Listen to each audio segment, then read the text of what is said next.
थी वहाँ? बहुत रही थी भैया। कैसे हुआ हादसा ये? भैया नीचे चल गए, बहुत पवन कर कर गई। भीड़ ज्यादा थी इसलिए? ज्यादा तो भगदड़ मच गई? हाँ भगदड़ मच गई, गाड़ी वाले भी आ कितने लोगों की गए। मौत हो गई बता रहे हैं? बहुत लोगों की भैया कितने भैया। लोग लगभग? जी हाँ, शमशान बन गया बाबा का दरबार, जहां 116 लाशें गिरी। जुलाई की उमस वाली गर्मी और बेचैनी, उस पर से करीब 1.25 लाख लोगों का मजमा। यूपी, एमपी, राजस्थान, हरियाणा और दीगर राज्यों से जब यहां लोगों की इतनी बड़ी तादाद में पहुंचने का अनुमान था, तो आयोजकों और प्रशासन ने तैयारियां क्यों नहीं की? ये बड़ा सवाल खड़ा हो रहा है हाथरस के सत्संग भगदड़ कांड में। जी हाँ, हर माह के पहले मंगलवार को लगता है भोले बाबा का सत्संग। ये सत्संग अक्सर यूपी के पश्चिमी जिलों में देखने को मिलता है। लोग इन्हें बाबा नारायण साकार विश्व हरि कहकर बुलाते हैं। इनका असली नाम सूरज पाल है। हाथरस के फुलरई गांव में नारायण साकार हरि का आश्रम है, जहां सत्संग आयोजित किया गया था। सत्संग वाली जगह छोटी थी और भीड़ बहुत ज्यादा थी और भीड़ अनियंत्रित हो गई, भगदड़ मच गई। इस तरह का सत्संग यहाँ हमेशा होता है।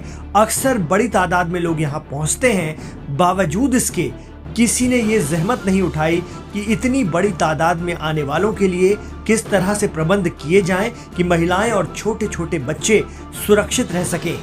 मीडिया रिपोर्ट्स के मुताबिक डीएम आशीष कुमार ने बताया है कि सत्संग की अनुमति एसडीएम ने दी थी।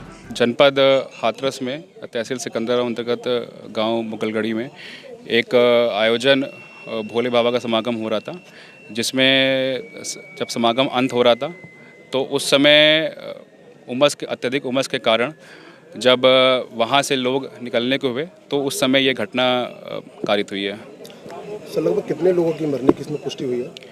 देखिए, अभी इसमें जिला प्रशासन अपनी तरफ से पूरी इसमें कार्रवाई कर रहा है, जिसमें कि सभी घायलों को अस्पताल और जितने भी अन्य लोग हैं उनको वहां से निकाल के अस्पताल भेजा जा रहा है। अभी एग्जैक्ट नंबर बताना संभव नहीं है। अभी तक की प्राप्त सूचना के अनुसार 116 की मृत्यु कंफर्म है, 18 लोग घायल है।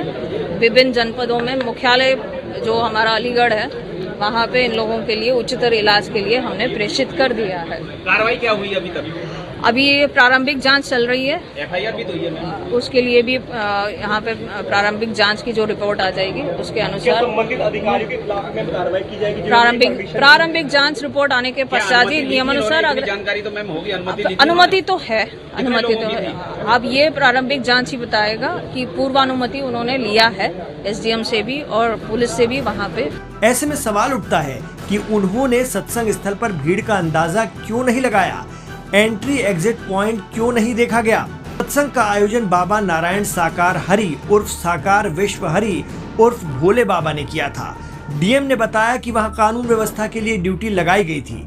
अंदर की व्यवस्था उनके आयोजकों द्वारा की जानी थी। ये घटना कैसे हुई, इसकी जांच के लिए कमेटी गठित की गई है।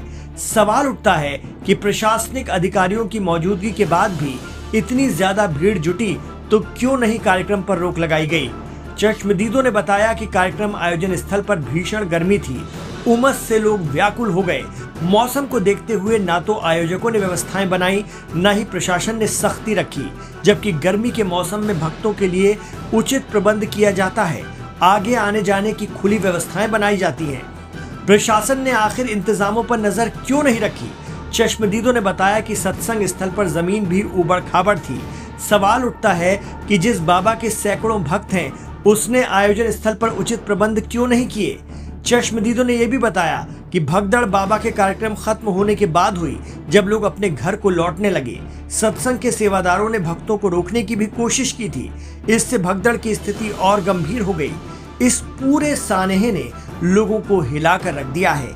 साथ ही देश भर में होने वाले इस तरह के बड़े आयोजनों की व्यवस्थाओं को लेकर भी सवाल खड़े कर दिए हैं। जगत गुरु शंकराचार्य अभिमुक्तेश्वरानंद सरस्वती जी महाराज भी मानते हैं कि इस तरह की लापरवाही किसी भी सूरत में बर्दाश्त नहीं की जानी चाहिए और इतनी मौतों को लेकर जिम्मेदारी तय होनी चाहिए। जो आयोजक हैं उनके ऊपर कड़ी कार्रवाई की जानी चाहिए।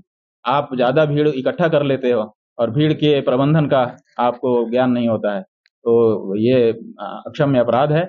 उन्हीं लोगों को भीड़ इकट्ठा करने की अनुमति होनी चाहिए जो भीड़ का प्रबंधन कर सकें। अगर इस तरह की घटना घटती है तो आयोजकों के ऊपर निश्चित रूप से कड़ी कार्रवाई की जानी चाहिए। क्योंकि भीड़ आ जाती है, लगातार व्यवस्था नहीं हो पाती है, बड़ा हादसा। नहीं, आपको पहले तय करना पड़ेगा कि कितने लोग आएंगे, उतने लोगों की ही आप अनुमति रखिए, बाकी मत रखिए। और इस तरह का प्रचार मत करिए, लिमिटेड व्यवस्था बनाइए। ये जो आप कर देते हैं, असंख्य लोगों को बुला लेते हैं और व्यवस्था आपके पास कुछ नहीं होती है। ऐसी 2-3-4 घटनाएं और भी पहले हो चुकी हैं, तो इन सब बारे में सतर्क रहना चाहिए।